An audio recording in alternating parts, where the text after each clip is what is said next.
வாழி திருநாவலூர் வந்தொண்டன் பதம் போற்றி ஊழிமலி திருவாதூரர் திருத்தாள் போற்றி. கல்லாலின் புடையமர்ந்து நான்மறை ஆரங்கம் முதல் கற்ற கல்வி வல்லார்கள் நால்வர்க்கும் வாக்கிறந்த பூரணமாய் எல்லாமாய் அல்லதுமாய் மறைக்கு அப்பாலாய் இருந்ததனை இருந்தபடி இருந்து காட்டி சொல்லாமல் சொன்னவரை நினையாமல் நினைந்து பவத் தொடக்கை வெல்வாம். சிவனே போற்றி. ஏகம்பத்துரை எந்தாய் போற்றி. அண்ணாமலையம் அண்ணா போற்றி. காவாய் கனகத்திரளே போற்றி.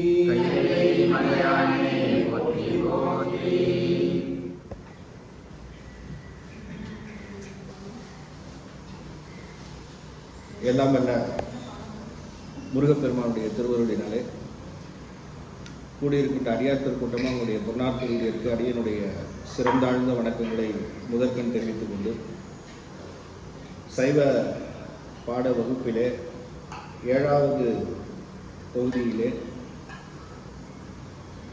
மணிவாசக அனுப்படி மன்றம் சிறப்பாக நடத்துகின்ற இந்த சைவ பாட வகுப்பிலே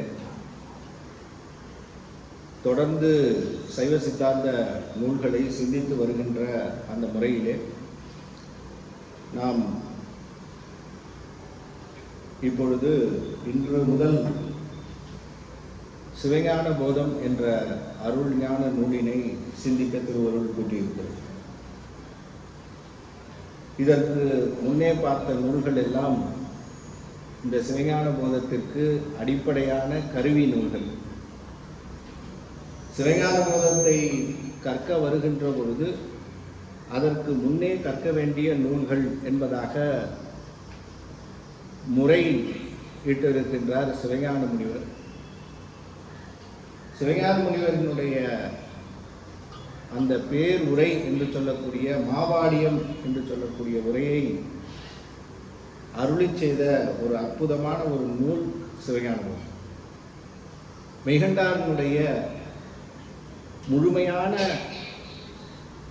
எண்ணத்தையும் அவர் சொல்ல வந்த கருத்து மிக மிக சுருக்கமான கருத்து. 2.5 வயசு குழந்தை 2 அடி சூத்திரமா பண்ணி தள்ளிடுச்சு. 12 சூத்திரங்களிலே உலகை ஆளுகின்றார் மெய்கண்டார். அப்படிப்பட்ட ஒரு ஞான நூல், அந்த நூலை கற்பதற்கு பல பல பிறவிகளிலே தவம் செய்திருக்க வேண்டும் என்கின்றார் சிவபிரகாசர் சொல்லுகின்றார். சிவஞான முனிவர் சொல்லுகின்றார். சிவஞான முனிவர் மாபாடியம் எழுதுவதற்கு முன்னதாக இந்த நூலை எந்த அளவிற்கு அவர் போற்றி அதிலே ஊர்ந்து அதிலே தவழ்ந்து மூழ்கி ஆனந்த பேச்சிலே திளைத்து அதற்கு உரை எழுத தொடங்குகின்றார். அப்படி உரை எழுத தொடங்கிய உடனேயே தொடங்குகின்ற பொழுது பேருரை என்பதாக சொல்லக்கூடிய பேருரை இதுவரையிலும் நம்முடைய சைவத்திலே எங்கேயும் பேருரை கிடையாது. எல்லாமே சிற்றுரையாகத்தான் இருக்கும். ஆனால் வைஷ்ணவத்திலே பார்க்க போனால் எல்லா திவ்ய பிரபந்தங்களுக்கும் அவர்களுடைய ஆச்சாரியர்கள் விரித்து விரித்து விரித்து விரித்து அந்த பொருளை பேருரையாக மாபாடியமாக அருளி செய்தார். ராமானுஜர் அவர் அருளி செய்த பாடியம், சங்கரர் அவர் அருளிய பாடியம், மத்வாச்சாரியாருடைய அத்வைத கொள்கையினுடைய பாடியம், நீலகண்ட சிவாச்சாரியார் அருளி செய்த சிவாத்வைத சைவம் என்று சொல்லக்கூடிய நிலையிலே அவர் அருளி செய்த பாடியம், இப்படி பாடியங்கள் பல பல நிற்க எல்லா பாடியங்களையும் தாண்டி ஒரு பேர் எல்லையிலே முடிமணியாக நிற்கக்கூடிய ஒரு பாடியத்தை அருளி செய்தார் சிவஞானம். அதற்கு ஈடு இணை கிடையாது. சைவ உலகம் அதற்காக எத்தனையோ நன்றி கடன் பட்டிருக்கிறோம். நாள்தோறும் சிவஞான முனிவரையும் அவருடைய அந்த கருணை பொழிகின்ற அந்த வாரணத்தையும் அப்படிப்பட்ட ஒரு மிகப்பெரிய ஒரு பேற்றை இந்த சைவ உலகம் பெறுவதற்காக அருளி செய்த அந்த பாடியம் சிவஞான மாபாடியம் இந்த சிவஞான போதத்திற்கு அமைந்த ஒரு தனிச்சிறப்பு. அந்த சிவஞான மாபாடியத்தை தொடங்குகின்ற பொழுது அதற்கான ஒரு அந்த சிவஞான போதத்தை தொடுவதற்கு முன் செய்ய வேண்டியவை என்பதாக அமைத்துக் கொள்ளுகின்ற சில முறைகள் உண்டு. சில நூல்களை அப்படியே போய் கற்றுவிடலாம், சில நூல்களை அப்படியே எடுத்து படிச்சிடலாம், சில நூல்களை. ஆனால் சிவஞான போதம் என்பதாக வந்துவிட்டால் அந்த சிவஞான போதத்தை எப்படி தொட வேண்டும் என்பதற்கு கூட ஒரு முறை இருக்கிறது என்பதாக சொல்லுவோம். அப்படிப்பட்ட நூல் சாதாரணமான நூல் அல்ல. நம்ம கையில் இருக்கக்கூடிய இந்த நூல் இதை சிவ ஞாயிறு என்பதாக சொல்லுகின்றார். ஒரு சூரியன் நம் கையில் இருந்தால் எப்படியோ அதுபோல 12 சூரியர்களை ஒட்டுமொத்தமாக அடக்கி வைத்தது இந்த சூத்திரமாகிய இந்த சிவஞான போதமாகிய நூல். ஒரு சூரியன் வெளியில இருக்கக்கூடிய ஒரு சூரியனே நம்ம கண்ணால பார்க்க முடியல, நெருங்க முடியல. ஆனால் 12 சூரியர்கள் அடங்கிய ஒரு நூல், 12 சூரியர்களுடைய பிரகாசத்தை கொடுத்து இந்த ஆன்மாவினுடைய இருளை நீக்கக்கூடிய ஒரு நூல் என்பதாக அந்த நூலை அணுகுகின்ற முறையையும் அந்த நூலினுடைய பெருமையையும் எடுத்து வைக்கின்ற பொழுது முதலாக அந்த நூலை சிவஞான போதத்தை தொடங்குகின்ற பொழுது அதற்கு உரை வகுக்கின்ற பொழுது ஒரு முறை அமைக்கின்றார். சைவர்கள் என்ன செய்ய வேண்டும் என்பதாக சொன்னால், சிவஞான போதத்தை படிப்பதற்கு முன்னதாக, அதை தொடுவதற்கு முன்னதாக திருச்சிற்றம்பலம் என்பதாக சொல்லக்கூடிய அந்த திருச்சிற்றம்பலத்தை 3 முறை ஓத வேண்டும் என்பதாக சொல்றார். எத்தனை முறை? 3 முறை. அதை எழுதியும் காண்பிக்கின்றார். எடுத்த உடனே நம்ம பிள்ளையார் சுழி போட்டு தொடங்குவது போல சிவஞான முனிவர் சிவஞான மாபாடியத்தை தொடங்குகின்ற பொழுது 3 முறை சிவா திருச்சிற்றம்பலம், சிவா திருச்சிற்றம்பலம், சிவா திருச்சிற்றம்பலம் என்று 3 முறை அறுதியிட்டு உறுதியிட்டு கூறி உள்ளது. அப்படி முடிக்கின்ற பொழுதும் ஒவ்வொரு பாடலை முடிக்கின்ற பொழுதும் சிவா திருச்சிற்றம்பலம், சிவா திருச்சிற்றம்பலம், சிவா திருச்சிற்றம்பலம் என்று 3 முறை ஓதியை முடிப்பார். 3 முறை மேல இருக்கும், 3 முறை கீழே இருக்கும். இப்படித்தான் அந்த நூலை. அப்ப பாருங்க, ஒரு முறை நாம் தேவாரத்தை பாடுகின்ற பொழுதோ திருமுறைகளை பாடுகின்ற பொழுதோ நாம் ஒரு முறை திருச்சிற்றம்பலம் சொல்லிட்டு கடகடன் வண்டி ஓடுது. ஆனால் 3 முறை உயிர், உடல், சிவம் என்ற 3க்கும் 3 திருச்சிற்றம்பலம் உள்ள போய் இருக்கக்கூடிய பெருமானை டச் பண்ணணும். ஒரு நூல் என்பதாக எடுத்துக்கொண்டால் அந்த நூல் நம் உயிரை தொட வேண்டும். உடலிலே தொட்ட நூல் உயிரை தொட வேண்டும். உயிரிலே தொட்ட நூல் உயிருக்கு உயிராக இருக்கக்கூடிய சிவத்துக்கு போய் சேரும். அந்த சிவத்தை எழுப்புகின்ற அந்த நிலையிலே 3 முறை திருச்சிற்றம்பலம். சிவா திருச்சிற்றம்பலம் உடலுக்கு, சிவா திருச்சிற்றம்பலம் உயிருக்கு, சிவா திருச்சிற்றம்பலம் உயிருக்கு உயிராக இருக்கக்கூடிய பெருமானே என்பதாக அவர் உள்ளே இருக்கிறார். அந்த உள்ளே இருக்கக்கூடிய சிவம்தான் என்னை இயக்குகிறது என்பதை உணர்ந்து அந்த நூலுக்கு உள்ளே செல்ல வேண்டும் என்கின்ற அந்த முறையை காட்டுகிறார்.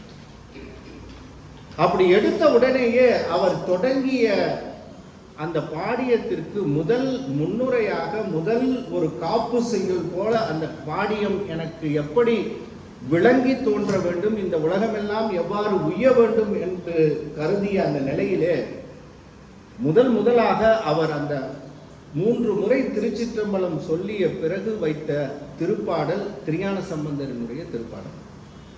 அதை வச்சுதான் பாடியத்தையே தொடங்குகின்றார். அப்ப சிவஞான போதத்தை உள்ளே அணுகுகின்ற பொழுது முதல்ல யாரை வணங்கணும்? சிவஞான போதத்துக்கு உள்ள போகின்ற பொழுது முதலிலே யாரை வணங்க வேண்டும் என்று குரு காட்டுகின்றார். குரு காட்டிய வழி அது. சிவஞான மாமுனிவர் என்று சொல்லக்கூடிய குரு காட்டிவிட்டார் என்பதாக சொன்னால் நாம் ஆன்மாக்களாகிய நாம் அந்த குருவின் வழியே சென்று அதை பற்ற வேண்டும் இல்லையா? அப்ப அவர் காட்டிய வழியிலே முதலாக யாரை வணங்க வேண்டும் என்பதாக காட்டுகின்றார் திருஞான சம்பந்தர். திருஞான சம்பந்தனுடைய திருவடியை, பாதமலரை தன்னுடைய தலைமேல் குவித்து முதல்ல வணங்குகின்றார். அப்ப பாடியம் எந்த அளவிற்கு சிறப்பாக ஓங்கி நிற்கக்கூடிய அந்த நிலையிலே அது அமைந்ததற்கு காரணம் அவர் முதலிலே எடுத்த திருஞான சம்பந்தரனுடைய பாடல். அப்பையும் திருஞான சம்பந்தருடைய பதிகங்கள், எத்தனையோ பதிகங்கள், எத்தனையோ பாடல்கள், எத்தனையோ அற்புதங்கள், எத்தனை இருக்கு அற்புதம். அவர் செய்யாத அற்புதங்களே கிடையாது. அப்படிப்பட்ட அந்த அற்புத நிலையிலே நிற்கக்கூடிய ஞானசம்பந்த பெருமானுடைய பதிகங்களிலேயே சிறப்பான பதிகம், மேலோங்கிய பதிகம் என்பதாக ஒரு பதிகத்தை தேர்ந்தெடுக்கிறார். எத்தனை பதிகம் இருக்கு ஞானசம்பந்தர்? எத்தனை பதிகம்? 384 பதிகம். 384 பதிகம் இன்டூ 10. ஒரு பதிகத்துக்கு 10 பாட்டுன்னு வச்சா கூட ஆவரேஜா கிட்டத்தட்ட 3900 பதிக பாடல்கள். அந்த 3900 பாடல்கள்ல ஒரு பதிகத்தை தொட்டார்.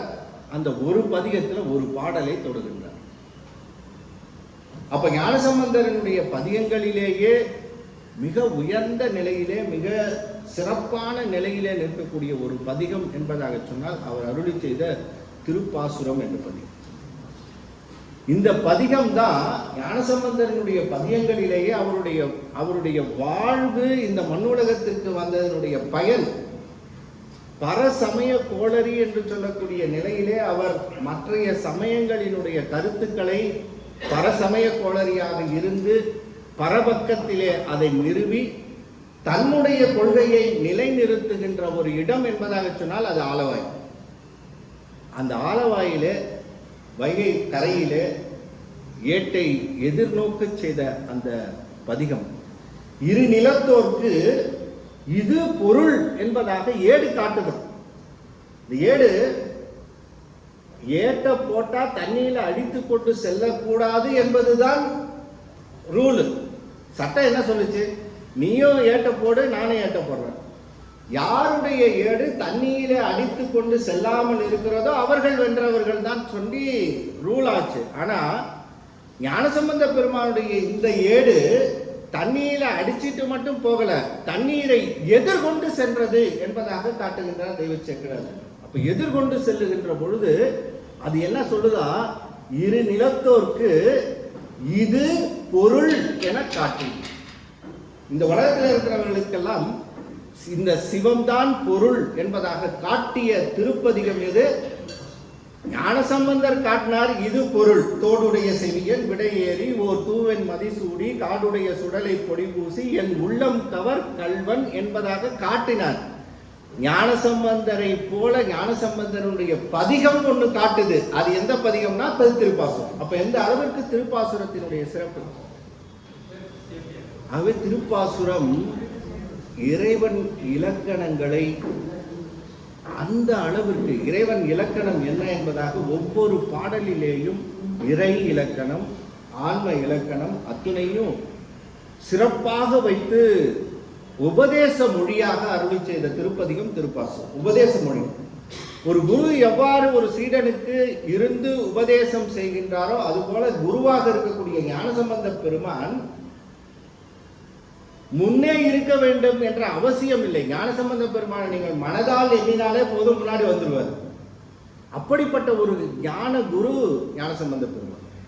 அவரை எண்ணி இந்த திருப்பதிகத்தை நீங்கள் ஓதினீர்கள் என்பதாக சொன்னால் அந்த திருப்பாசுரமே உபதேச மொழியாக இருந்து கூன் பாண்டியனாக இருக்கக்கூடிய அவனை நின்ற சீர் நெடுமாறனாக ஆக்கியது போல கூன் என்று சொல்லக்கூடிய ஆன்ம இருளை நீக்கி சிவப்பிரகாசமாகிய நின்ற சீர் நெடுமாறனாக ஆக்கக்கூடிய ஒரு வல்லமை பதித்த ஒரு பதிகம் திருப்பாசுரம். இப்படிப்பட்ட பதிகம் திருப்பாசுரம். அந்த திருப்பாசுரத்திலே முதல் திருப்பாடலை வைத்துத்தான் பாடியத்தையே தொடங்குகின்றார் சிவஞானம். அந்த பாசுரத்தில் முதல் பாடல் திருச்சிற்றம்பலம் திருச்சிற்றம்பலம் திருச்சிற்றம்பலம் என்று தொடங்கிய பிறகு அவர் வைத்த முதல் பாடல் திருஞான சம்பந்தர் அருளி செய்த எது? திருப்பாசுரம். அந்த திருப்பாசுரத்தினுடைய முதல் பாடல் என்ன பாட்டு? வாழ்க அந்தனர் வானவர் ஆணினம் வீழ்க தன்புணல் வேந்தனும் ஓங்குகன். ஓங்குகன்னா முடிஞ்சு போச்சு. கூணா இருந்தவன் நின்ற சீர் நெடுமாறனாக ஓங்கினான். பரகதி பாண்டியர்க்கு அருளினை போற்றி. அப்படி வேந்தனும் ஓங்குக, அப்புறம் ஆழ்க தீயது எல்லாம், அப்புறம் அரண் நாமமே சூழ்க வையகமும் துயர்த்தீர்கள். இந்த வையகம் முழுக்க துயர் தீர வேண்டும் என்பதாக சொன்னால் அதற்கு 2 அவசியம். ஒன்று தீயது அகலுதல், பாச நீக்கம், அரண் நாமம் சூழுதல், சிவப்பேர். இது 2 தான் சிவஞானம். ஒன்று என்ன, நம்ம கிட்ட இருந்து விலக வேண்டியது எது? ஆழ்க தீயது எல்லாம்.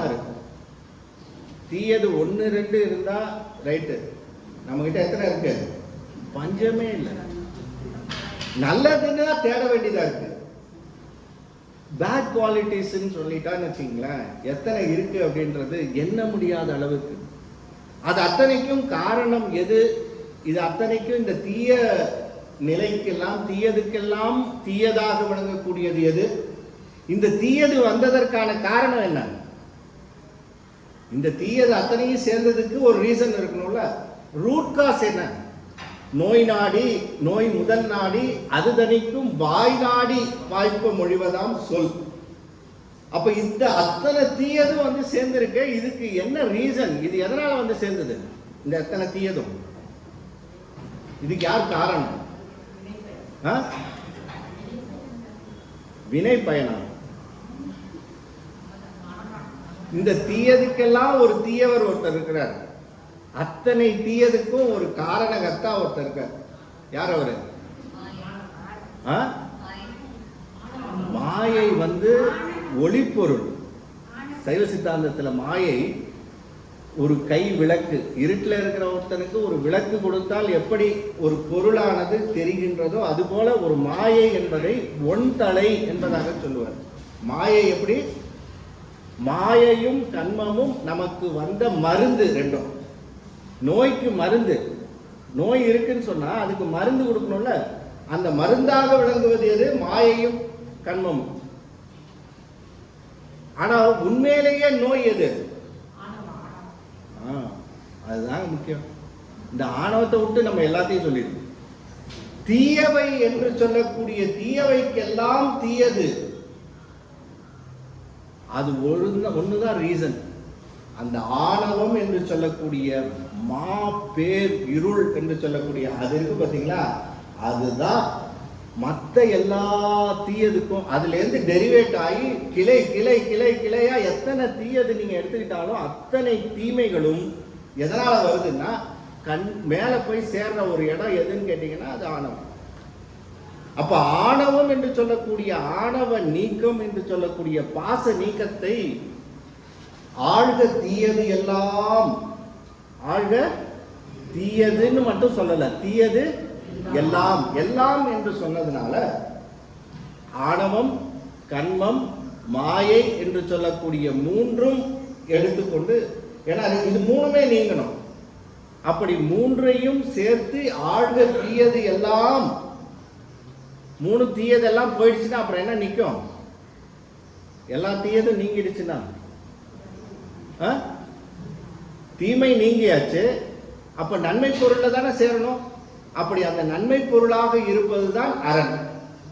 அப்ப அரண் நாமமே சூழ்க. சூழ்க என்பதாக மட்டும் சொல்லாம வையகமும் துயர்த்தீர்க்க வேண்டும்.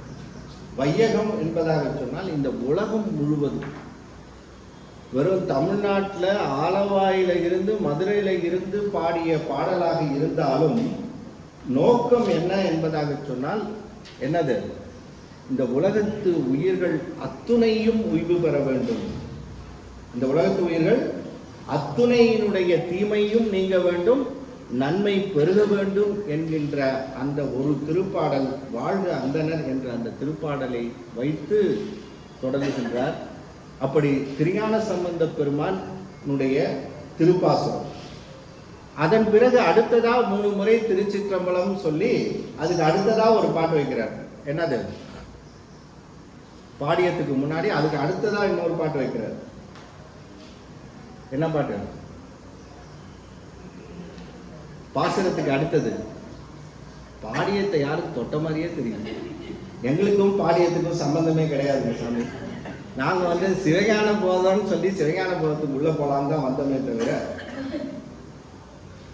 சிவஞான போதத்தை புரிஞ்சுக்கணும்னா சிவஞான மாபாடியை இல்லைன்னா யாருக்கு கண்ணாடி அந்த கண் இல்லைன்னு சொன்னா சிவஞான போதத்தை உணர்ந்து கொள்ள முடியாது. அதுலேயும் சிவஞான முனிவரையினுடைய திருவடியை வணங்கி வணங்கித்தான் ஒவ்வொரு சூத்திரத்துக்குள்ளேயும் போக வேண்டும், ஒவ்வொரு சொல்லையும் அணுக வேண்டும். வேற வழியே கிடையாது. there is no other chance. சும்மா உட்காந்துக்கிட்டு ஒப்பேத்துற நூல் இல்லை சிவஞான போதம். மீதி இருக்கிறதெல்லாம் ஏதோ அப்படியே அடிச்சுட்டு இந்த பக்கம் இருக்கிறத ஏடிச்சா காப்பி மாதிரி அடிச்சு அந்த பக்கம் இருக்கிறத தள்ளி விட்டு ஒரு 2 கொஸ்டினை கொடுத்து பாஸ் பண்ணி விடுறது இல்லை இந்த வேலை. சிவஞான போதன் வந்துட்டா சிரத்தை பட்டுத்தான் ஆகணும். 2 பேருமே படணும். ஆசிரியரும் படணும், மாணவரும் படணும். ஒருத்தருக்கு மட்டும் இல்லை. ஏன்னா அந்த நூல் அந்த அளவிற்கு நமக்கு கிடைத்த வரப்பிரசாத நூல். அது இந்த பிறவியில நமக்கு கிடைச்சிருக்கு. இந்த பிறவியில நாம் அதை எண்ணுகின்றோம், கேட்கின்றோம்னு சொன்னாலே அதனுடைய வினைகள் எத்தனையோ நீங்கும். சிவஞான போதத்தை உணர்ந்து சிவஞான போதம் அவர் அருளி செய்த அந்த நிலையும், அவர் அருளி செய்கின்ற அந்த இது பார்த்தீங்கன்னா 2.5 வயது குழந்தை, ஞான குழந்தை அருளி செய்ததுன்னு சொன்னா அது எந்த அளவிற்கு நிற்குது பாருங்க. அதுக்கு அடுத்ததா ஒரு பாடல் வைக்கிறார். அது மணிவாசக பெருமான் அருளி செய்த அந்த சிவபுராணத்திலே நமசிவாய வாழ்க என்பதாக தொடங்கி முழுக்க எடுக்கல சிவபுராணத்தை. எங்க நிறுத்துறார்னா, எந்தை முந்தை வினை முழுதும் மோய உரைப்பன் யான் என்று இந்த பாடியத்தை யான் உரைப்பன் என்பதாக அந்த ஒரு முறையிலே அமைத்து கொண்டு உரைப்பன் யான் முடிக்கிறார்களா அந்த வரியில முடிக்கிறார். எப்ப நமச்சிவாய வாழ்களை தொடங்கி எங்க முடிக்கிறாரு? முந்தை வினை முழுதும். இது 2வது பகுதி. அப்புறம் 3 திருச்சிற்றம்பலம். மேல ஒரு 3 திருச்சிற்றம்பலம், கீழே ஒரு 3 திருச்சிற்றம்பலம். அதன் பிறகு 3வது பகுதி, நூலுக்கு போறதுக்கு முன்னாடி 3வது பகுதி. முதல்ல என்ன சொன்னாரு? முதல் பகுதி திருப்பாசுரம் வாழ்காந்தனர். 2வது சிவபுராணம் நமசிவாய வாழ்களை தொடங்கி முந்தை வினை முழுதும். 3வதா ஒரு 3 திருச்சிற்றம்பலம் தொடங்கி அடுத்ததா ஒன்று சொல்றார். என்ன சொல்றாருன்னா, திருக்குறளை சொல்றார். அகர முதல எழுத்தெல்லாம் ஆதி பகவன் முதற்றே உலகு அப்படின்னு அங்க ஒரு 3 திருச்சிற்றம்பலம். இப்போ பாருங்க, அதுக்கப்புறம் அவருடைய அந்த விநாயகர் காப்போ அம்மனை பாடி உள்ள நூலுக்குள்ள போறார். அகர முதல எழுத்தெல்லாம் ஆதி பகவன் முதற்றே உலகு என்று சொல்லக்கூடிய இந்த குறள் எங்கேயோ கேட்ட குறள். எங்க கேட்டீங்க? யார் சொன்னது? எங்க கேட்ட அந்த குறளை? சிவஞான போதம் படிக்கிறதுக்கு முன்னாடி படிக்க வேண்டிய நூல்னு தானே சொல்லி ஆரம்பிச்சோம். அப்ப சிவஞான போதம் படிக்கிறதுக்கு முன்னாடி படிச்ச கருவி நூல்கள் என்னென்ன?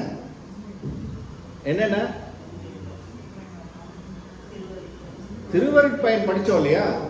அந்த திருவருட்பயனுடைய முதல் காப்பு செயலுக்கு அப்புறம் என்ன வைக்கிறார்? நற்குஞ்சரக்கன்று கலைஞானம், நற்குஞ்சரக்கன்று நன்னும் நன்னில் கலைஞானம் கற்கும் சரக்கன்று காணும். இந்த முன்னாடி இருக்கிற நூல்லாம் நமக்கும் அதுக்கும் சம்பந்தம் இல்லை. ஏற்கனவே பாஸ்ட் இஸ் பாஸ்ட்னு சொல்லி விட்டுட்டு வந்தாலாம் இந்த கதையே நடக்காது. சிவஞான போதத்தில் இந்த கதை நடக்காது.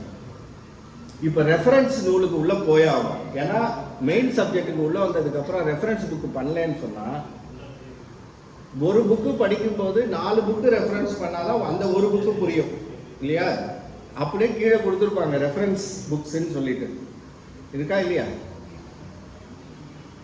எல்லாம் ஒரு சந்தேகத்தோட பார்க்கறத பார்த்து. அப்ப சிவஞான போதத்துக்கு உரிய ரெஃபரன்ஸ் நூல் என்னன்னா, நீங்க அகர முதல எழுத்தெல்லாம்க்கு அதை பேஸ் பண்ணி தான் உமாபதி சிவம் திருவருட்பயன் என்று சொல்லக்கூடிய வீட்டு நூலாக இருக்கக்கூடிய அறம்பொருள் இன்பம் சொல்லியாச்சு குறள்ல. வீடு அங்க மிஸ். ஏன்னா அது சொல்லுவதற்கு அரிதுன்னு விட்டுட்டு போயிட்டாரு. அந்த வீட்டு நெறியை வீட்டு நிலையிலே அமைத்து காட்டிய ஒரு பகுதி தான் எது? உமாபதி சிவம் அருளி செய்த திருவருட்பயன். திருவருட்பயனுடைய முதல் குறள் என்ன? அகர. Very good. அப்ப அகர முதல எழுத்தெல்லாம் ஆதி பகவன் முதற்றே உலகு என்று சொல்லக்கூடிய அதுதான் இறை இலக்கணத்தை உமாபதி சிவம் அங்கே மிக அற்புதமாக சொன்னார். மாங்குன்னு 1.5 மணி நேரம் படித்தோம் அந்த ஒரு குறள். யாருக்கு படித்தோம் தெரியல. அகர உயிர் போல் அறிவாகி எங்கும் நிகரில் இறை நிற்கும் நிறைந்து அப்படின்னு சொல்லி படிச்சோமா இல்லையா? அப்ப 3 நிலைகளிலே பாருங்க. ஒன்று திருஞான சம்பந்தர் பாசுரம், 2வது எது? மணிவாசகர் அருளி செய்த சிவபுராணம், 3வது திருக்குறள். அறத்துக்கு ஒன்று வச்சாரு, அனுபவத்துக்கு ஒன்று வச்சாரு, கொள்கைக்கு ஒன்று வச்சாரு. சைவ சித்தாந்த கொள்கை நிறுவுவதற்கு ஆகமங்கள் என்று சொல்லக்கூடிய ஆகமங்களும் வேதங்களும் என்று சொல்லக்கூடிய அத்தனை வேதங்களுக்கும் ஆதாரமாக விளங்கக்கூடிய ஒரு நூல் திருஞான சம்பந்தர் அருளி செய்த திருமுறை. அப்படி எடுத்துக்கணும் அந்த திருமுறை. ஞானசம்பந்தர் வாக்குன்னு சொன்னா அந்த வாக்குக்கு மேலான வாக்கே கிடையாது. அது எப்படிப்பட்ட வாக்குனா, இறைவனே நேரடியாக பேசினால் அதற்கு வேதம், இறைவனே நேரடியாக உபதேசித்தால் அது ஆகமம், இறைவனே ஞானசம்பந்தனுடைய உள்ளே இருந்து வழிமொழியாக மொழிந்தால் அது திருமுறை. ஞானசம்பந்தனுடைய வாக்கு எனதுரை தனதுரையாக என்று சொல்லி எடுத்த ஒரே ஒரு அருளாளர் ஞானசம்பந்தர். எனதுரை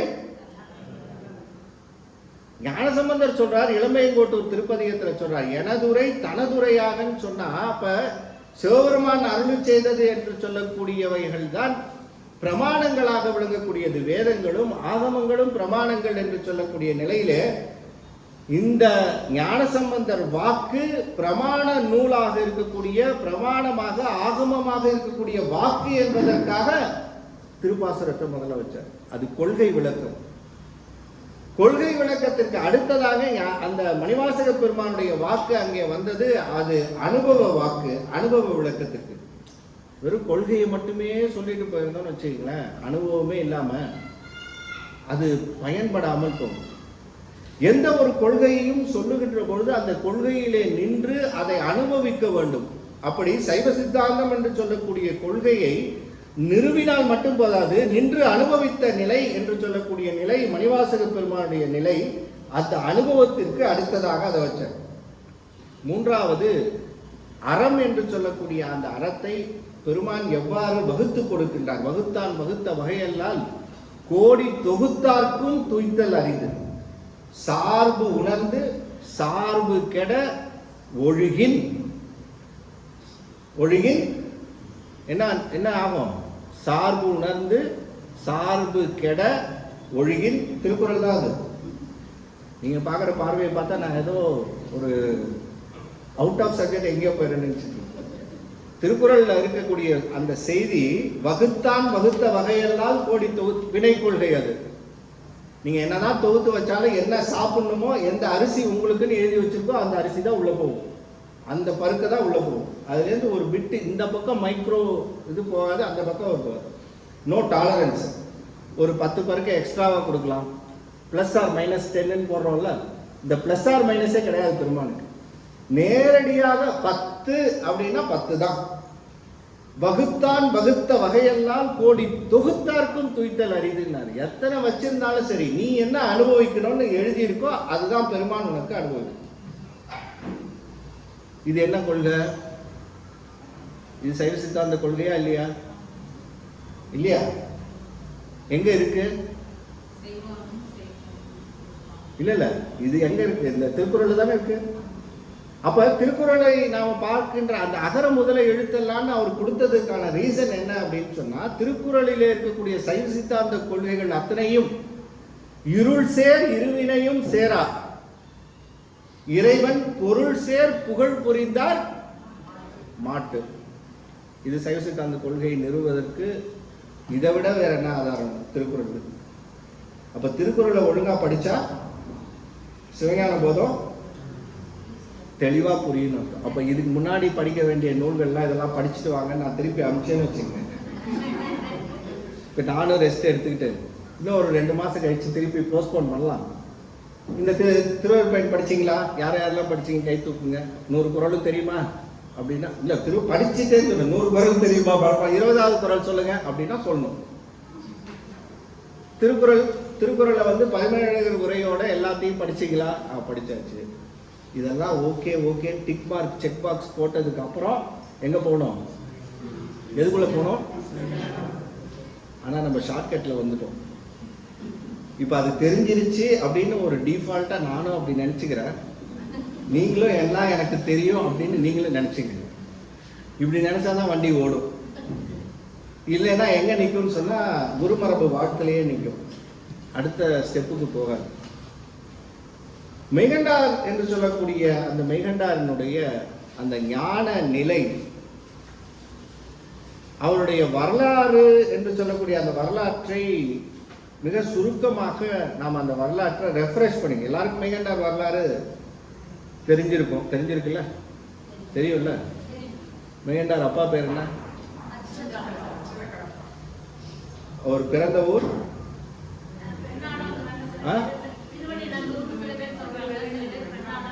இல்லை, சில பேர் இல்லை, அவர் பிறந்த ஊர்.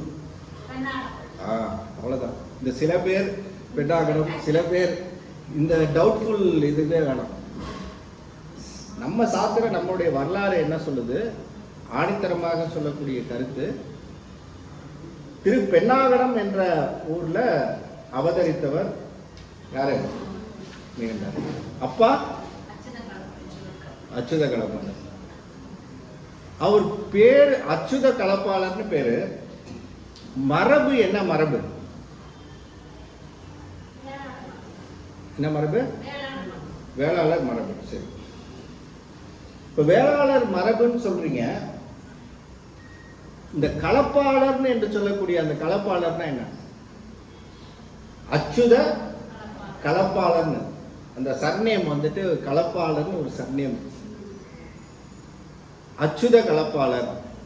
அப்ப இந்த கலப்பாளர் என்று சொல்லக்கூடிய பெயர் அங்க ஒட்டினதுக்கு ரீசன் என்ன, ஏன் கலப்பாளர்னு பேர், அது ஏன் வந்தது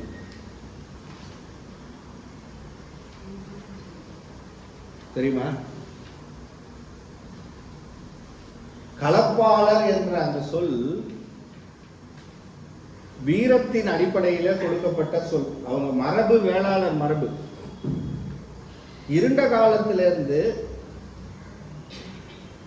13ஆம் நூற்றாண்டு என்று சொல்லக்கூடிய அந்த 13ஆம் நூற்றாண்டு வரை அந்த வரலாறு நம்முடைய சைவ சித்தாந்தத்தினுடைய அந்த வரலாறு. சங்க காலத்திலிருந்து தொடங்குது சைவ சித்தாந்த கொள்கை.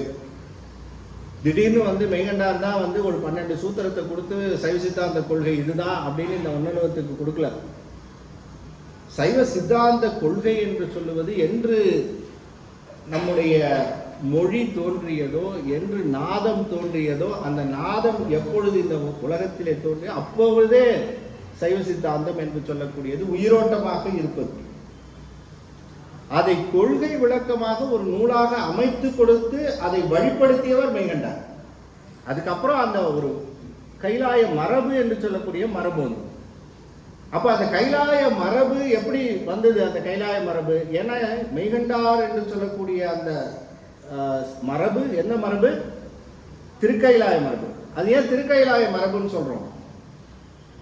எங்கேருந்து தொடங்குது இந்த திருக்கைலாய மரபு? நந்தியம்பெருமானுக்கு முன்னாடி, நந்தியம்பெருமானுக்கு முன்னாடி கைலாய மரபு.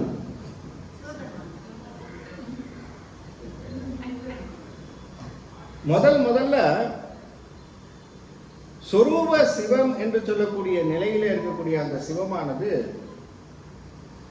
கீழே நாதம் என்று சொல்லக்கூடிய நாதத்தை அது எப்பொழுது தோற்றுவிக்கின்றதோ அப்பொழுது நாதம் தோன்றிய உடனேயே தன்னுடைய கீழ் இருக்கக்கூடிய அதிகார நிலையிலே இருக்கக்கூடிய ஸ்ரீகண்ட ருத்திரர் என்று சொல்லக்கூடிய அந்த ஸ்ரீகண்ட ருத்திரருக்கு தான் முதலாக இது சூக்கும நிலையிலே இது உணர்த்தப்படுது இந்த உபதேசம். நந்தியம் சிவபெருமான் அடுத்த ஸ்டேஜில் இருக்கக்கூடிய ஸ்ரீகண்ட ருத்திரர் யாரு? ஸ்ரீகண்ட ருத்திரர். அந்த ஸ்ரீகண்ட ருத்திரருக்கு உபதேசம் செய்த அந்த உபதேச மரபு தான், அதிலே இருந்து தான் நந்தியம் பெருமான் என்று சொல்லக்கூடிய நந்தியம் பெருமானுக்கு வருது. ஸோ ரூட் எப்படின்னா சிவம், பரசிவம், பரசிவத்திலே இருந்து ஸ்ரீகண்ட ருத்திரர், ஸ்ரீகண்ட ருத்திரரிடத்திலே இருந்து எங்க வருது நந்தியம் பெருமான். இந்த ரூட்டை விட்டுறக்கூடாது. டைரக்டா சிவபெருமான்கிட்ட நந்தியம் பெருமான் வரல, நடுவில் ஒருத்தர் இருக்கிறார். அவர் யாருங்கிறது சிவஞான போதம் படிச்சதுக்கு அப்புறமாவது நம்ம புரிஞ்சுக்கலாம். இந்த ஸ்ரீகண்ட ருத்திரர் யார்? சிவாம்சம் என்று சொல்லக்கூடிய சிவத்தினுடைய அத்துணை அம்சங்களையும் கொண்டு அமைந்த அதிகார நிலையில இருக்கக்கூடிய அந்த அவர்தான் கைலாயத்திலே இருக்கக்கூடியவர். யாரு? ஸ்ரீகண்ட ருத்திரர். இப்ப இந்த ஸ்ரீகண்ட ருத்திரர் இடத்துல இருந்து கீழே யார்கிட்ட வருது? யாருக்கு உபதேசம்? நந்தியம் பெருமான். நந்தியம் பெருமான் இடத்துல இருந்து அடுத்தது யாருக்கு போகுது? டிரான்ஸ்பர் ஆகுது சனற்குமார முனிவர்கள். சனற்குமார முனிவர்கள். இப்ப இந்த சனற்குமாரர்களிடத்துல இருந்து அடுத்ததா இன்னொருத்தருக்கு அங்க டிரான்ஸ்பர் ஆகுது. அது யாரு? நந்தியம் பெருமான். சத்தியஞான தரிசி. சத்தியஞான தரிசினி. இந்த சத்தியஞான தரிசினி இடத்துல இருந்து அடுத்ததா டிரான்ஸ்பர் ஆகுது பரஞ்சோதி. பரஞ்சோதி முனிவரா முனிகளா? முனிவரா முனிகளா? கன்ஃபியூஷன் இது எப்பவுமே. பரஞ்சோதி முனிவர் சொல்றதா, அதனால பரஞ்சோதி அப்படின்னு சொல்லிட்டு விட்டுறது. நீ என்ன வேணா போட்டுக்கோ சஃபிக்ஸ்ல. அது முனிவரா இருக்கட்டும் முனிகளா இருக்கட்டும், உங்களுக்கு எது இஷ்டமோ அதை போட்டுக்கோ. ஆக்சுவலா பரஞ்சோதி முனிகள் இல் போட்டா அதுதான் அகச்சந்தானம். முனிவர்னு போட்டீங்கன்னா திருவிளையாடல் புராணம் எழுதிய பரஞ்சோதி முனிவர். இந்த ரெண்டுத்துக்கும் டிஃபரன்ஸ் தெரியணும். சிவஞான போகத்துக்கு முன்னாடி போறதுக்கு முன்னாடி இந்த டிஃபரன்ஸ் எல்லாம் தெரிஞ்சாதான் உள்ள நூலுக்குள்ள போனா அங்க புரியும். நீங்க பாட்டு பரஞ்சோதி முனிவரை திருவிளையாடல் புராணத்தை எடுத்துட்டு வந்து இங்க அவரை வந்து கைலாயத்திலேருந்து இறக்குனீங்கன்னா எங்க ஆகும் ரூட்டு? திருச்சிக்கு போக வேண்டியது திருச்சூருக்கு போகும் ரூட்டு. அப்ப அகசந்தானம் என்று சொல்லக்கூடிய அகச்சந்தானம் என்று சொல்லக்கூடிய நால்வர் யாரு?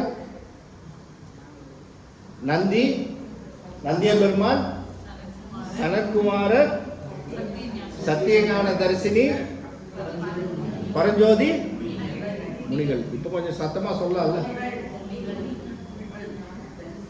இப்ப இந்த 4 பேர் யாருன்னா அகசந்தானம் என்று சொல்லக்கூடிய அகச்சந்தான மரபு.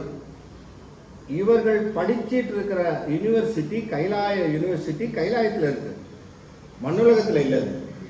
அந்த யூனிவர்சிட்டி எங்க இருக்கு? கைலாய யூனிவர்சிட்டி. அட்மிஷன் கிடைக்கிறதுக்கு ரொம்ப டஃப். நீங்க வந்து கைலாய யூனிவர்சிட்டிக்கு போய் படிக்கணும்னு சொன்னா அதுக்கு எவ்வளவு தவம் செய்யணும், எவ்வளவு டாலர் செலவு பண்ணணும், அதுக்கு விசா வேற எடுக்கணும். இப்ப அங்க கைலாய யூனிவர்சிட்டியில நந்தியம் பெருமான், சனற்குமாரர் இவங்கெல்லாம் இந்த ஸ்டூடெண்ட்ஸ் எல்லாம் பாத்தீங்கன்னா சும்மா எப்படிப்பட்ட ஸ்டூடெண்ட்ஸ், எப்படிப்பட்டவங்க அந்த மாணவர்கள்? எப்படிப்பட்ட மாணவர்கள்? the brightest students. அப்படி அவங்க அப்படி கற்பூரம் சொல்லாமலே சொல்லுவார். அப்படி சொன்னா பத்திக்கும். சனற்குமாரர் 4, அந்த 4 பேரும் 4 மணி. சனகர், சனகர், சனந்தனர், சனாதனர், சனற்குமார். இந்த 4 பேர். இது 4 பேரையும் மறக்கவே கூடாது. எப்படி பரஞ்சோதி முனிகள் வந்து நீங்க நோட் பண்ணீங்களோ அதே மாதிரி சனகாதி முனிவர்கள் 4. இந்த 4க்கும் உபதேசம் செய்ததாக ஒரு மரபு உண்டு இல்லையா? கல்லாலின் புடையமர்ந்து நான்மறை ஆரங்கம் முதல் கற்ற கேள்வி வல்லார்கள் 4க்கும். அது ஒரு ஸ்பெஷல் கிளாஸ். மேபி அது வந்து அவங்க கேட்டிருப்பாங்க, அதனால அவர் எடுத்திருப்பார். ஆனா ரெகுலர் யூனிவர்சிட்டி ரெகுலர் கிளாஸஸ் நடந்துட்டு இருந்தது. அங்க டீன் ஆஃப் த யூனிவர்சிட்டி யாரு? கைலாயத்துல. கைலாயத்துல டீன் யாரு? யாருங்க? ஸ்ரீகண்ட ருத்ரர். அவருக்கு கீழே இருக்கக்கூடிய தலைமை மாணாக்கர் யாரு? நந்தியம்பெருமான்.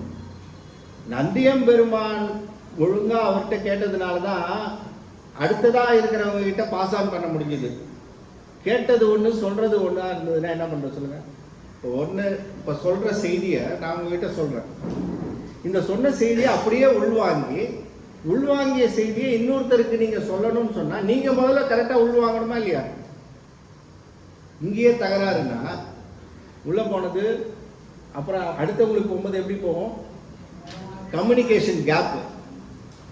இந்த கம்யூனிகேஷன் கேப்பே இல்லாம நந்தியம்பெருமான்டேந்து அப்படியே ஆஸ் இட் இஸ், என்னது என்ன சொல்றோம் அதுக்கு? அப்படியே as it is, Gita as it is. அதுக்கு உரை எழுதும் போது என்ன சொல்றாங்க? கீதை அதை அப்படியே உரை செய்து அதுல என்ன இருக்கோ அப்படியே சொல்லணும். நம்ம சொந்த கருத்து, ஊர்ல பொறுத்த கருத்து, எல்லா கருத்தையும் சொல்றது கிடையாது. அப்ப நந்தியம்பெருமானிடத்துல இருந்து எங்க போச்சு? சனத்குமார். சனத்குமார்கிட்ட இருந்து எங்க போச்சு? சத்தியஞான தரிசினியிடமிருந்து பரஞ்சோதி முனிகளினுடைய ஆசிரியர் சத்தியஞான தரிசினி. அதை ஞாபகம் வச்சுங்க. பரஞ்சோதி முனிகளுடைய ஆசிரியர் யாரு? சத்தியஞான தரிசினி.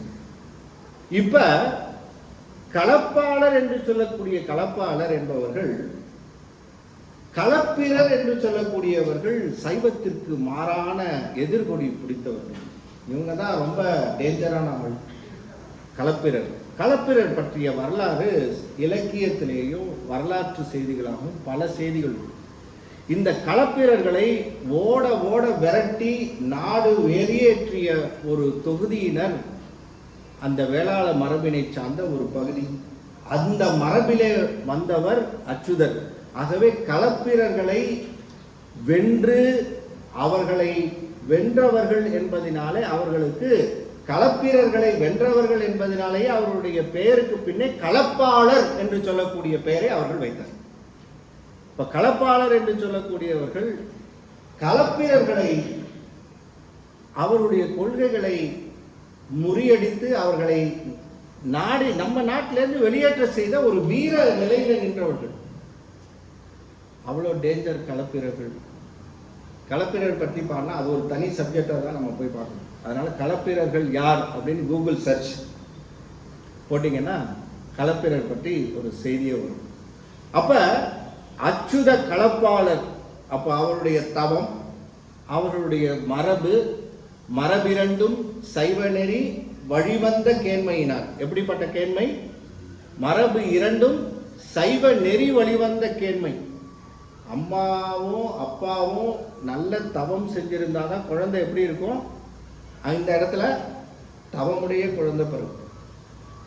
இங்கேயே தகராறுன்னா குழந்தை எப்படி வந்து பிறக்கும்? எப்படி இருக்கும்? ஆகவே ஒரு தவமுடைய குழந்தை ஒரு நாட்டிற்கு இந்த வையகமும் துயர் தீர்க்க வேண்டிய நிலையிலே வரக்கூடிய குழந்தைன்னு சொன்னா அது எவ்வளவு தவம் இருக்கும். அப்ப அச்சுத களப்பாளரும் அவருடைய மனைவியாரினுடைய தவம் எப்படிப்பட்ட தவம்? அவர் களப்பாளர் என்பதனாலேயே சைவத்திலே அவர் எவ்வளவு அந்த ஊன்றிய நிலையிலே இருந்திருப்பார், அவருடைய குரு யாராக இருந்திருப்பார் என்பதாக பார்த்தாலே அவருடைய பெருமை தெரியும். அப்ப அச்சுத களப்பாளருடைய குரு யார் என்பதாக சொன்னால் சகல ஆகமங்களையும் கரைத்து கொடுத்த சகலாகம பண்டிதர். அத்தனை ஆகமும் வண்டியில வரும். அத்தனை ஆகமும் படிச்ச அத்தனை ஆகமும் எதுல வரும்? வண்டியில வரும். கேள்வி கேட்ட உடனேயே அதுல இருந்து வாதுல ஆகமத்துல இருக்கக்கூடிய 38வது பேஜில் இருக்கக்கூடிய ஸ்லோகம் 4வது ஸ்லோகத்தை எடுன்னு சொல்லுவாரு. தேடுறதுக்கே 2 நாள் ஆகும். அந்த வண்டியில இருக்கிற புத்தகத்தை அதுல வாதுல ஆகமத்தை தேடி 28 ஆகமங்கள் உப ஆகமங்கள் சேர்த்தா 208 ஆகமங்கள். ஆகமங்கள் எண்ணில. யார் சொல்றாங்க? ஆகமங்கள் எண்ணில்லாதன்னு யார் சொல்றாங்க? Very good. எண்ணில் ஆகமங்கள் இயம்பிய இறைவர்க்கு உண்மையாவது எது? பூசணி. யாருக்கு யார் சொல்றாங்க? கான்டெக்ஸ்ட் யாருக்கு யார் சொல்றா? சேக்கிழார் சொல்றாருன்னு அவர் சொல்லிட்டாரு. சேக்கிழார் சொல்றது வாக்கு சரி. எண்ணில் ஆகமம் யாரு? சிவபெருமான் அம்மை 2 பேரும் காஞ்சிபுரத்தில் வழிபாடு.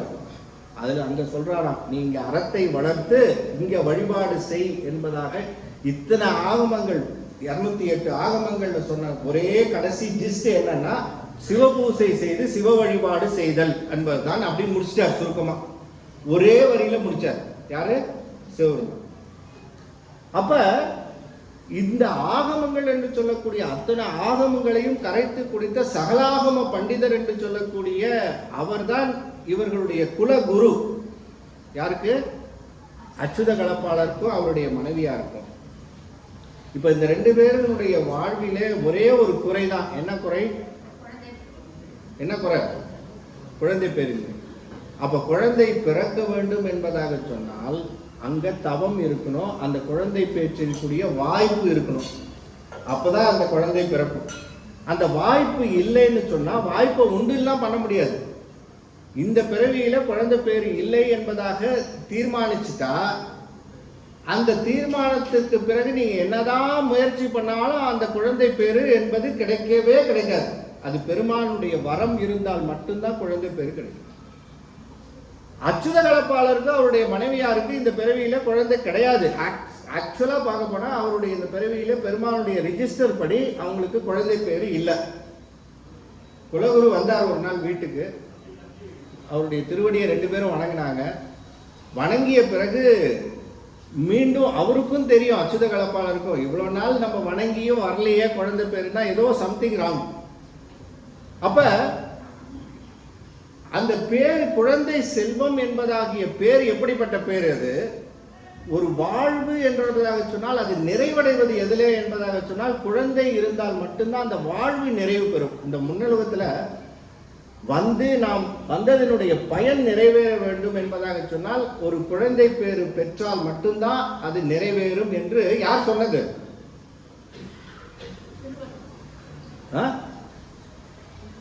யார் சொன்னது? திருவள்ளுவர். திருவள்ளுவர் ஜென்ரலா சொல்லிவிட்டாங்க. 130 அதிகாரம் 1330 குறள், ப்ளீஸ் சர்ச் அப்படின்ட்டாங்க. திருவள்ளுவர் தான் சொல்லியிருக்காரு, ரைட்டு. ஆனா திருவள்ளுவர் எங்க சொன்னாரு?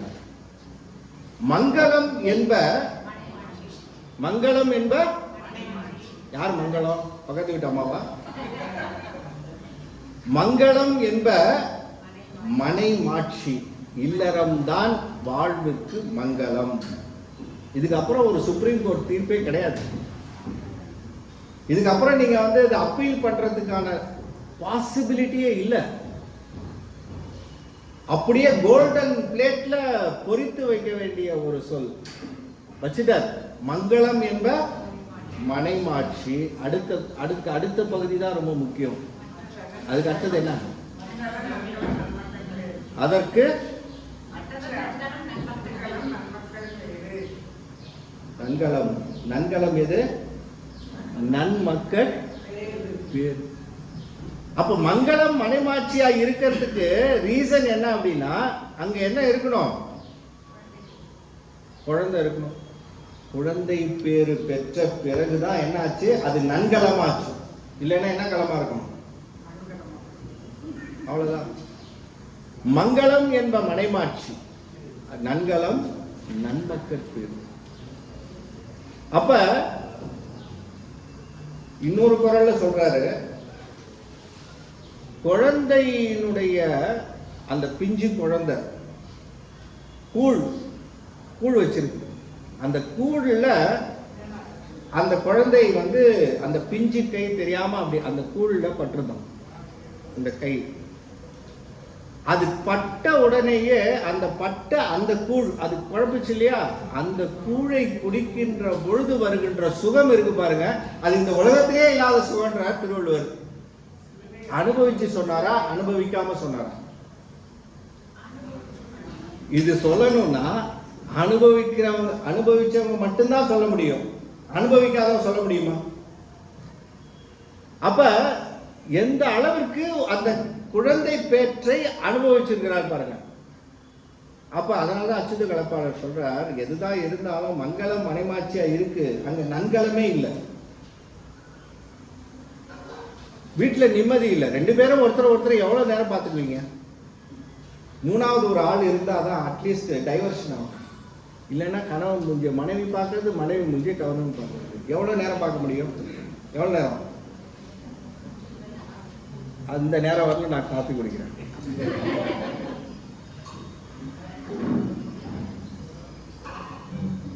காஃபி இல்லை, டீ. ரொம்ப சூடாக தான் இருக்கு.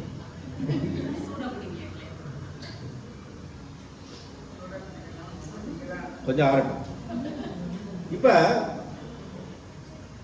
அந்த அந்த குழந்தை பேர் எவ்வளவு தூரம் முக்கியமானதுன்னு பார்த்தீங்கன்னா, அதே தான் சிவபாத இருதயரும் பகவதி அம்மையாரும் சேம் டிட்டோ. இங்கே அச்சுத கலப்பாளர் அவருடைய மனைவியார், அந்த பக்கம் ஒரு 13ஆம் நூற்றாண்டுலேருந்து -7 ஒரு பின்னாடி ரீலை திருப்பினீங்கன்னா எங்கே போகுது? 7ஆம் நூற்றாண்டு. ஒரு 600 ஆண்டுகளுக்கு அந்த பக்கம் பார்த்தா அங்கேயும் ஒரு ஃபேமிலி, அவங்களும் தவம் பண்ணுறாங்க. சிவபாத இருதயரும் அவருடைய மனைவியார் பேர் என்ன? பகவதி அம்மையார். 2 பேருமே என்ன இல்லைன்னு குழந்தை பேரு. இங்கே அச்சுத கலப்பாளரும் அவருடைய மனைவியார். ஸோ அது அங்கே ஒன்று வச்சுக்கிட்டீங்களா? இது ஃப்ளாஷ்பேக் ஸ்டோரி. இந்த பக்கம் 13ஆம் நூற்றாண்டில் இப்போ அட் ப்ரெசன்ட் நடக்கிற ஸ்டோரி. நீங்கள் இப்போ இருக்கும் இடம் 13ஆம் நூற்றாண்டு, அச்சுத கலப்பாளரினுடைய இல்லம். அச்சுத கலப்பாளருடைய இல்லம். அந்த இல்லத்தில் யார் வந்திருக்கா? இப்போ குலகுரு சகலாகம பண்டிதர் வந்திருக்காரு. இப்போ வந்திருக்காருன்னா என்ன மரியாதை கொடுக்கணும்? எல்லாம் ஏற்றி நிற்கணுமா இல்லையா? உட்காந்துட்டு இருக்கீங்க. சகலாகம பண்டிதர் குலகுரு அச்சுத கலப்பாளர் மனைவியாரும் நிற்கிறாங்க. சாஷ்டாங்கமாக அவருடைய திருவடியில விழுந்து வணங்கி வரவேற்கிறாங்க. அவரு தலையை சொன்னோடனே அவர் புரிஞ்சுது என்னன்னாரு. இல்லை, இந்த குழந்தை பேர் திருப்பி திருப்பி அதையே ஒன்னையே திருப்பி ஒரே ஃபைலே திரும்பி வருது. என்னன்னா அதே ரீசன்.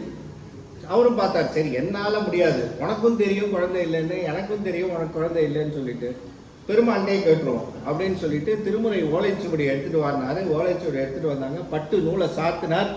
சாத்திய பொழுது வந்த அந்த திருப்பதிகம் திருஞான சம்பந்தருடைய திருப்பதிகம், அற்புத திருப்பதிகம், திருவெண்காட்டு திருப்பதிகம் வந்துருச்சு.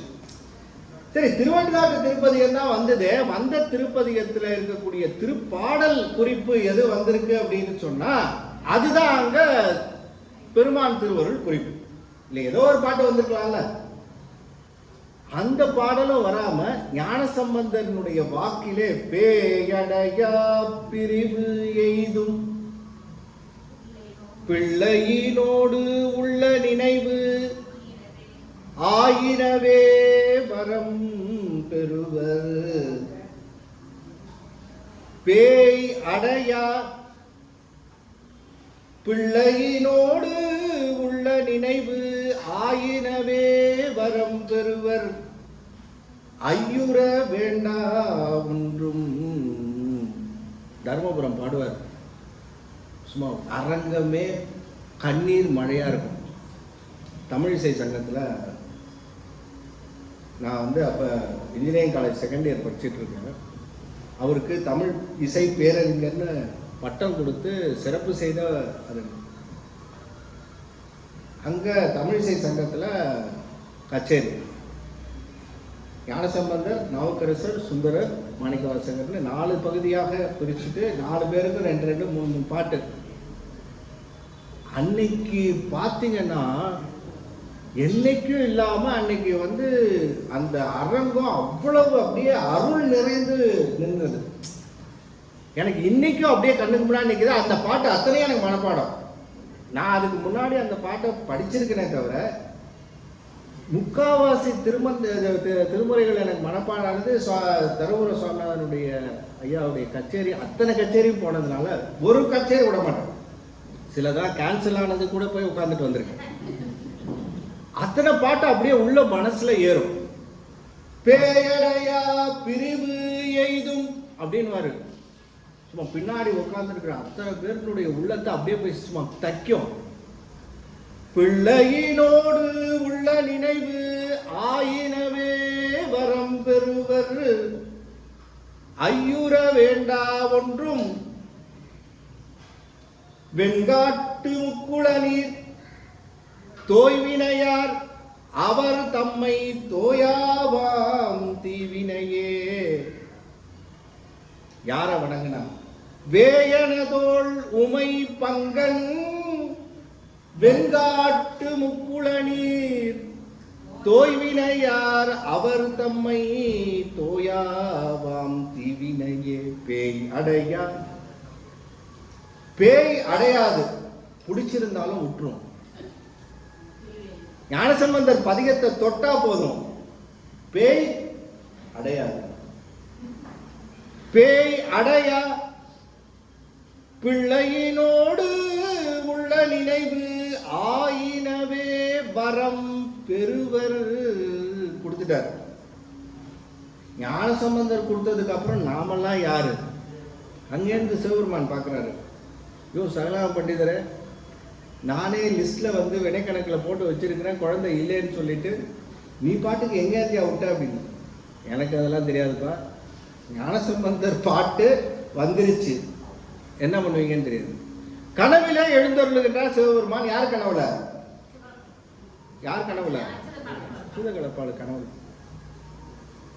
அவரே சொல்றாரு, உனக்கு இல்லப்பா இந்த பிறவியில இருந்தாலும். அப்ப இல்லைன்னு சொன்னா என்ன அர்த்தம்னா, இல்லை என்பதாக இருக்கின்ற அந்த நிலையிலே அந்த குழந்தை வருவிக்க பெற்றது என்பதாக சொன்னால் ரொம்ப நாள் இருக்காது. அது நம்மகிட்ட வந்து we have to be very cautious. அதை வந்து ப்ரிப்பேர்டா இருக்கும். எது இல்லைன்னு தெரிஞ்சு வந்ததோ அது கொஞ்சம் காலத்துல சீக்கிரமா பெருமான்கிட்ட போயிடும். என்ன பர்பஸோ அதுக்கு வந்துட்டு அப்படி போயிடும். அப்ப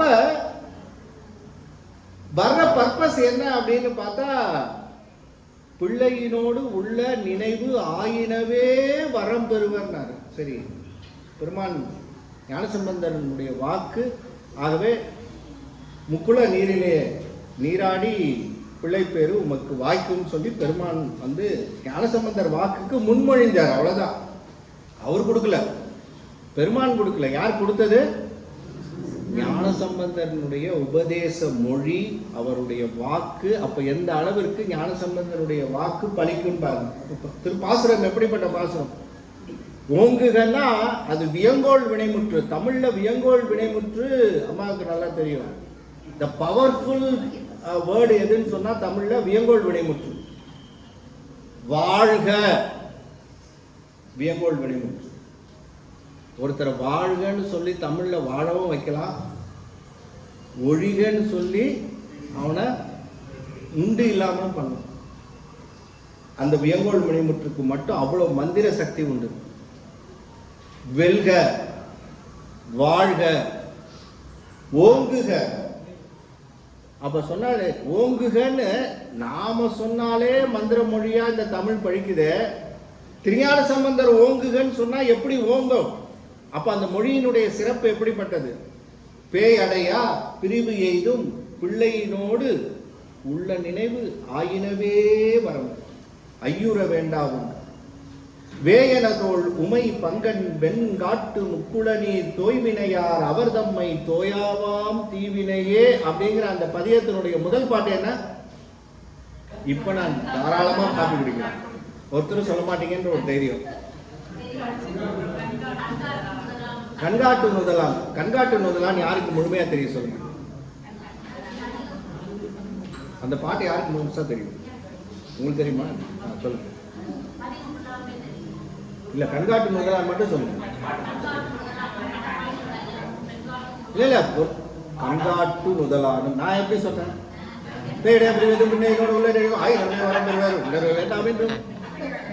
இப்படி வண்டி ஓடிச்சுன்னா யாருக்கு கண்காட்டு நுதலானும் நிக்கணும். அவர் பெருமான் கண்காட்டும் நுதலானும் கணக்காட்டும் கையானும் பெண்காட்டும் உருவானும் பெரைக்காட்டும் சடையானும் பண்காட்டும் இசையானும் பயிர்காட்டும் புயலானும் வெண்காட்டும் உறைவானும் விடைக்காட்டும் கொடியானே. விடை காட்டும் கொடியான். அப்ப அதுல பாத்தீங்கன்னா அந்த பாட்டு, அது பதிகமே அற்புதமான பதிகங்கள். அவன் காட்டுகின்ற உபகாரத்தை சொல்லுவது சிவஞான போகத்துல எத்தனாவது சூத்திரம்? காட்டும் உபகாரம்.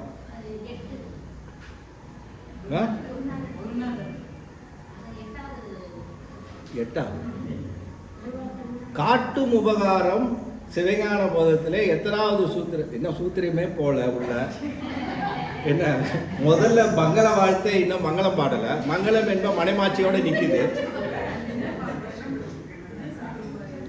இது 7வது தொகுதின்ற ஒரு பட்சத்தில் எல்லாருக்கும் உங்களுக்கு தெரியுன்றதுன்னா எனக்கு கொஞ்சம் ஈஸியாகும்னு பார்த்தேன். ஆனால் வண்டி ஓடாது.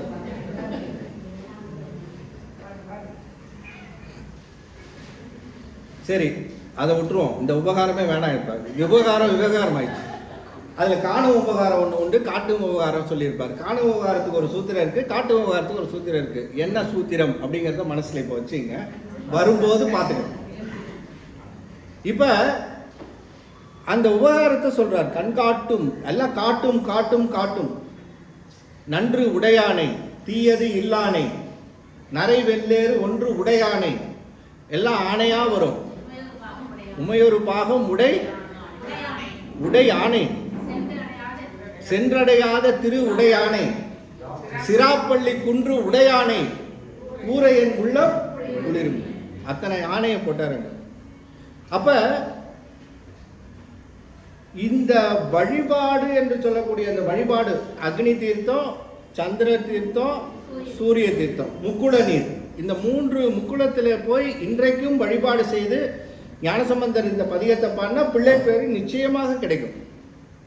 ஐயுற வேண்டாம் ஒன்றும் டாரு. அப்ப ஐயுற வேண்டாம்னு சொன்னதுக்கு அப்புறம் என்ன ஐயா வந்திருக்குது இல்லையா? அப்படி அந்த கயிறு சாத்தியவுடன் அம்மா கருவுற்றாங்க. கருவுற்ற உடனேயே முதல் பிரசவம் எங்க நடக்கணும்? கரெக்டா சொல்றாரு, அமிச்சிட்டீங்களா? முதல் பிரசவம் தாய் வீட்டுக்கு தான் போகணும். அப்ப தாய் வீடு எது? அதனாலதான் அங்க போனார், திருவெண்ணைநல்லூருக்கு. அங்கே திருவெண்ணைநல்லூர்ல ஏன் மெய்கண்டார் அங்க வந்தார்னா, அவருடைய தாய் இருக்கக்கூடிய இடம் அங்க திருவெண்ணைநல்லூர். ஸோ அங்க போயிட்டாங்க. இப்ப திருவெண்ணைநல்லூர் என்று சொல்லக்கூடிய திருவெண்ணைநல்லூர்ல இருக்கக்கூடிய அந்த பெருமான் அங்க இருக்கக்கூடியவர் தான் பொல்லாப்பிள்ளையார். இந்த பொல்லாப்பிள்ளையாரனுடைய அருளை பூரணமாக பெற்று அந்த ஞான குழந்தை அங்க விளையாண்டுட்டு இருக்கு. விளையாடும் போது மேலேருந்து போயிட்டு இருக்கார். யாரு? பரஞ்சோதி முனிகள். நல்ல வேலை, பரஞ்சோதி முனிகள் போயிட்டு இருக்காரு. போனவர் காந்தம் மாறி ஈர்க்குது. எங்க? மெய்கண்டாரனுடைய அந்த ஈர்ப்பு. ஈர்த்த உடனேயே மேலேருந்து சர்வன் கீழே இறங்குறாரு. இறங்கிய பரஞ்சோதி முனிகள் மெய்கண்டாரை பார்த்து உபதேசம் செய்து தீட்சை செய்து தீக்ஷா திருநாமமும் சூட்டுகின்றார். அப்ப அப்பா அம்மா வச்ச பேர் என்ன? அச்சுத கலப்பாளரும் சுவேதவன சுவேதவன பெருமாள். சுவேதவன பெருமாள்ங்கிறது யாரோட பேரு? திருவெண்காட்டு பெருமானுடைய பேரு. சுவேதனம் என்னது? வெண்மைன்னு பேரு. வடமொழியில சுவேதனம் அப்படிங்கிறது, தமிழ்ல வெண்மை. வனம் காடு, பெருமாள் பெருமாள். சுவேதவனம் வெண்காட்டு பெருமாள். அப்படி திருவெண்காட்டு பெருமானுடைய நாமமே அவருக்கு அங்க சூடப்பட்டது. இப்ப சத்தியகா இந்த பரஞ்சோதி முனிகள் உபதேசம் செஞ்சார். உபதேசம் செஞ்ச உடனே தீக்ஷா திருநாமம் வைக்கணும் இல்லையா? அப்ப தீக்ஷா திருநாமமாக ஒரு திருநாமத்தை யாருக்கு வைக்கிறார்? சுவேதவன பெருமாளுக்கு வைக்கிறார். என்ன வச்சாரு? மெய்கண்டார். மெய்கண்டார் என்பது என்ன? சத்திய. தன்னுடைய குருநாதர் பேரையே அவருக்கு வச்சிடுறாரு. தன்னுடைய குருநாதர் பேர் சத்திய ஞான தரிசினி இல்லையா? அதை அப்படியே தமிழ்ல டிரான்ஸ்லேட் பண்ணா மெய்கண்டார். அது அப்படியே மெய்கண்டார் என்ற அந்த திருநாமம் அது தீக்ஷா திருநாமமாக அவருக்கு சூடப்பட்டது. அப்படி சூடி மெய்கண்டார் அங்கு பாடம் நடத்துறார். மெய்கண்டார் பாடம் நடத்துறார். எத்தனை பேரு?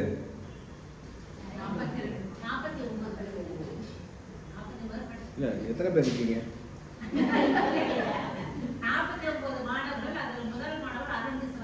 இன்னும் அருணேசமே வரலையே. சகலாம பண்டிதர் தான் இருக்காரு. இன்னும் அண்ணா சகலாம பண்டிதர் அருள்நந்தி சிவமா கன்வெர்ட் ஆகணும். அப்ப நான் எத்தனை பேரு? 48 பேர். 48 பேருக்கு வகுப்பு நடத்திட்டு இருக்காரு. யாரு? மெய்கண்டார். இப்போ மெய்கண்டார் வகுப்புக்கே 48 பேர் தான். அப்ப மெய்கண்டாரனுடைய அந்த அருள் வீச்சு அப்ப அந்த 48க்கு மேல தேராதுன்னு அவருக்கே தெரிஞ்சு போச்சு. எது தேருமோ அதை கொண்டு வருவார். அப்ப அந்த 48 பேருக்கு நடத்திட்டு இருக்கும்போது இந்த சகலாகம பண்டிதர் என்னுடைய கயிறு சாத்தி நாம் பார்த்து வளர்ந்த குழந்தை, இது பாட்டுக்கு ஏதோ சொல்லுதுன்னு சொல்லி 48 பேர் உட்கார்ந்து கேட்குறாங்களே, என்ன இது அப்படின்ட்டு போய் நிற்கிறார். நிற்கின்ற பொழுது அங்க மெய்கண்டார் அந்த 48 பேருக்கும் ஆணவ மலத்தினுடைய இலக்கணத்தை சொல்லிட்டு இருக்க. ஆணவ மல இலக்கணம் என்ன?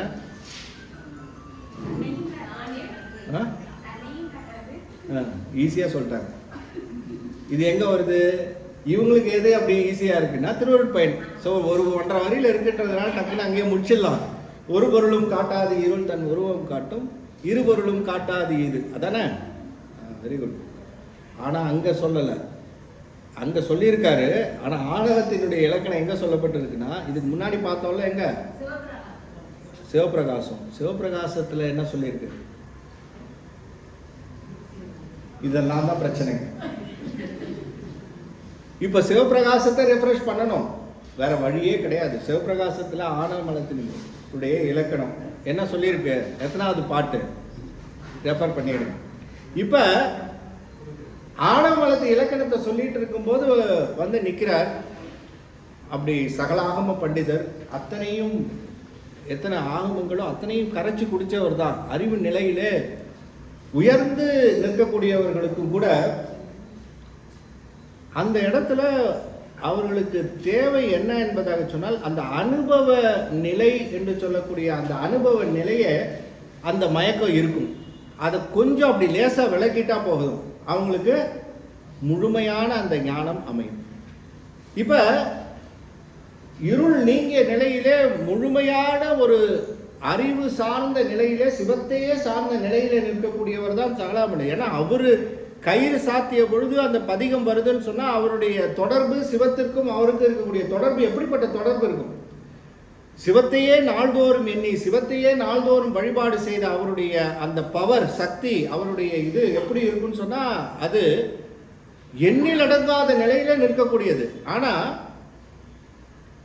அது ஒரு முகமாக சென்று அது ஒரு நிலையிலே ஒரு மயர்வு என்று சொல்லக்கூடிய லேசான ஒரு மயக்கம் இருக்கும். அந்த மயக்கம் குருவால தான் தீரும். அப்ப குரு இல்லைன்னு சொன்னா அந்த மயக்கம் தீராது. தனக்கே எல்லாம் தெரிஞ்சிச்சுன்னு புத்தகத்தை படித்தாலும் கூட வாக்கு என்று சொல்லக்கூடிய குருவினுடைய வாக்கின் வழியாக வருகின்ற பொழுதுதான் அந்த ஆணவத்தினுடைய ஆட்டம் குறையும். இல்லைன்னா என்ன ஆகும்? உள்ளுக்குள்ள இன்னும் ஆட்டம் அதிகமாகும். தானா படிச்சு தானா தெரிஞ்சு தானா வர அப்படின்னு சொன்னா எல்லாருக்கும் போய் தானா படிச்சுட வேண்டியதுதானே. ஏன் நந்தியம் பெருமான் இருக்கணும்? அங்கேருந்து அகச்சந்தான மரபு, அகச்சந்தானத்திலேருந்து மெய்கண்டார் மரபு, மெய்கண்டார்லேருந்து அந்த கைலாய அந்த மரபு ஏன் வந்தது? சந்தான மரபு என்பதாக. என்னதான் படித்தாலும் என்னதான் அதை புரிந்து கொண்டாலும் அந்த நூலினுடைய அனுபவ நிலை என்பது உபதேச மொழியாக குருவினுடைய வாக்கின் வழியாக வருகின்ற பொழுதுதான் அது முழு பயனை அடைந்து அது முழுமையான அந்த ஞானத்தை கொடுக்கும். இந்த குரு நெறி வேறு எங்கேயும் சொல்லலை, சைவத்தில் மட்டும்தான் சொல்லியிருக்கு. அப்ப நிற்கக்கூடிய ஆள் சும்மா சாதாரண ஆள் இல்லை, 82 வயசு. என்ன பழுத்த பழம், சிவ பழமாக நிற்கக்கூடியவர் அருள்நந்தி, அந்த சகலாகம பண்டிதர். சகலாகம பண்டிதர் வந்து நிற்கிறார். ஆனால் எடை போட்டது என்னன்னா, இது 2.5 வயசு குழந்தை, இது என்ன தக்கு புத்துன்னு ஏதோ சொல்ல போதும்னு நினச்சிட்டார். தனக்கு ஆகமோ அத்தனையும் தெரியும், எல்லாமே தெரிந்த ஒரு நிலையில் இருக்கக்கூடிய நமக்கு இது வந்து ஒரு சாதாரண நிலை. அதுதான் அந்த ஆணவம். பார்த்தீங்கன்னா அது லேசாக அது இருந்தால் கூட அது அப்படியே ஆளை எங்கே இருந்தாலும் கீழே இறக்கிடும். பெரிய டாப்பில் கோபுரத்தில் இருக்கக்கூடிய ஆளையும் அப்படி ஒரு நொடி பொழுதுல கீழே இறக்கி கொண்டு வந்து ஒன்றும் இல்லாத ஆளாக ஆக்கிடும். அதுதான் ஆணவத்தினுடைய. அதனால தான் சொல்கிறார், ஆணவத்துக்கு அநேக சக்தின்னு சொல்லுவார் சிவபிரகாசத்தில். அந்த பாட்டை நீங்கள் பார்த்தீங்கன்னா தெரியும், ஆணவம் எப்படிப்பட்டது. அப்படி ஒரு பொருளாக இருக்கக்கூடியது, அநேக சக்தி உடையதாக இருக்கக்கூடியது அந்த ஆணவம். நிற்கிற உடனே அவர் கேட்டாரா, ஆணவத்தினுடைய இலக்கணம் என்ன அப்படின்னு கேட்குறாரு. ஆணவமாக கேட்குறாரு. யார்கிட்ட? மெய்கண்டார்ட்ட. மெய்ஞான குழந்தை, ஞான பானுவாக நிற்கக்கூடிய அந்த ஞான குழந்தை இடத்துல அப்படியே திருஞான சம்பந்தரை அப்படியே அப்படியே அச்செடுத்து வந்த குழந்தை. திருஞான சம்பந்தரும் வேறு அல்ல, மெய்கண்டார் வேறு அல்ல என்ற அளவிற்கு திருஞான சம்பந்தருடைய முழு அவதாரத்தையும் முழு நிலையையும் அந்த அருளையும் பெற்று வந்த குழந்தைக்கு இன்னும் பவர் ஜாஸ்தி இருக்கு. நேரடியாக வரக்கூடிய சூரியனுடைய கதிரினுடைய தாக்கத்தை காட்டிலும் சூரியகாந்த கல்லின் வழியாக வருகின்ற பொழுது அது சுடும். சூரியகாந்தை சார்ந்த அந்த கல் தான், சூரியகாந்த கல்லை சார்ந்த அந்த கதிர் தான் சுடுமே தவிர நேராக சூரியனுடைய ஒளி சுடாது. பொருளை சுட்டெரிக்குமா? எரிக்காது. அதுபோல நேரடியாக இருக்கக்கூடிய அந்த அருளை பெற்று யாரு? மெய்கண்டார். திருஞான சம்பந்த பெருமானுடைய அருளை பூரணமாக பெற்று வந்த அந்த சூரியகாந்த கல் போன்றவர் யாரு? மெய்கண்டார். நிற்கிறார் சூரியகாந்த கல் மாதிரி. முன்னாடி நிற்கிற அத்தனையும் சுட்டு எரித்து பொசுக்கு பொசுக்கு போயிடும். எது? ஆணவம். முன்னாடி வந்து அப்படி நின்னார்னா போதும். எனக்கு ஒரு ஆணவ மலம் ஒரு 1/2 kg இருக்கு, இவருக்கு ஒரு ஆணவ மலம் ஒரு 1.5 kg இருக்கு அப்படின்னு அளந்து அறிவது அல்ல மெய்கண்டார். மெய்கண்டார் நோக்கு பட்டுச்சுன்னு சொன்னாலே போதும், அத்தனையும் நீங்கும். கேட்ட உடனேயே என்ன பார்த்தாரு? ஒரு சிறப்பு பார்வை பார்த்தார். எதை? ஸ்கேன் பண்ணார். என்ன ஸ்கேனிங்னா, கீழேந்து அடியிலேருந்து சகலாக பண்டிதருடைய அடி விரல்லேருந்து உச்சி முடி வரையிலும் ஒரு ஸ்கேன் கொடுத்தார். தன்னுடைய ஞான கண்ணினால் அப்படி நோக்கினார். கீழேந்து அப்படி லேசர் மாதிரி சர்ன்னு அடிச்சுது. உள்ளுக்குள்ளே லேசர் பீம் போனால் என்ன ஆகும்? உள்ளுக்குள்ளே இருக்கிற இருள், அது உள்ளே இருக்கிறது அத்தனையும் அப்படியே இருந்த இருள் அப்படியே விரட்டப்படுகின்றது.